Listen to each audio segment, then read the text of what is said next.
Hi, பாரம்பரியமான ஒரு இட்லி செய்ய போறேங்க. அதுக்கு இந்த கப்பால 4 கப்பு சோளம் எடுத்திருக்கிறேன். அதுக்கு இது மாதிரி ஒரு அரை கப்பு உளுந்து எடுத்திருக்கிறேன். கொஞ்சமா வெந்தயம். இப்ப இதை ஃபர்ஸ்ட் தண்ணி ஊத்தி நல்லா ஒரு 4-5 மணி நேரம் ஊற வச்சிடணுங்க. அரைக்கிறதுக்கு 1 மணி நேரத்துக்கு முன்னாடி உளுந்த மட்டும் ஊற வச்சுக்கோம். இருக்கட்டும். இது நல்லா ஊறிடுச்சு. இப்ப நான் மிக்சியில தான் அரைக்க போறேன். அரைச்சுக்கலாம். கொஞ்சம் கொஞ்சமா போட்டு தண்ணி கம்மியா ஊத்தி அரைக்கணும். ஃபர்ஸ்ட் முடிஞ்சது நைஸா அரைச்சிடுங்க. மிக்சியில உளுந்து அரைச்சிங்கன்னா கண்டிப்பா ஐஸ் கட்டி சேர்த்துக்கிட்டு அரைங்க.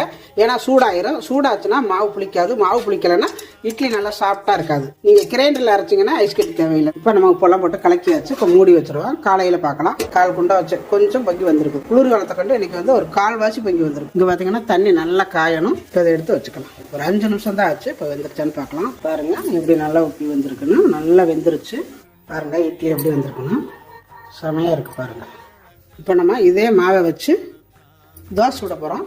நல்லா தோசைக்கல்ல காஞ்சிருக்கு. தண்ணி விட்டுக்கலாம். நல்லா மொறுமொறுன்னு வரும் பாருங்க. நல்லா மொறுமொறுன்னு நல்லா வெந்திருக்கு. இந்த பக்கமெல்லாம் பாருங்க அதுவாகவே எடுத்துட்டு வருது. நம்ம எதுவுமே சேர்க்கல. வெறும் வெள்ளை சோளம் மட்டும்தான். பாருங்க எவ்வளவு கலரா எப்படி வந்துருக்கு பாருங்க. இப்போ இதுக்கு சட்னி பார்த்தீங்கன்னா நம்ம எப்பவுமே செய்யற தக்காளி சட்னி, பச்சையா அரைக்கிற தக்காளி சட்னி, தேங்காய் சட்னி, கருவேப்பிலை சட்னி. இது அவ்வளவு நல்லா இருக்கும். நல்லா வெளி வெளியேன்னு இருக்கு பாருங்க. நம்ம எதுவுமே சேர்க்கல. வெறும் சோளம் மட்டும்தாங்க. அவ்வளவு சாஃப்டா இருக்கு பாருங்க. நல்ல சாஃப்டான இட்லி. சோளத்தை மட்டுமே வச்சு இந்த சர்க்கரை பிரஷர்காரவங்களுக்கு இந்த மாதிரி செஞ்சு கொடுங்க.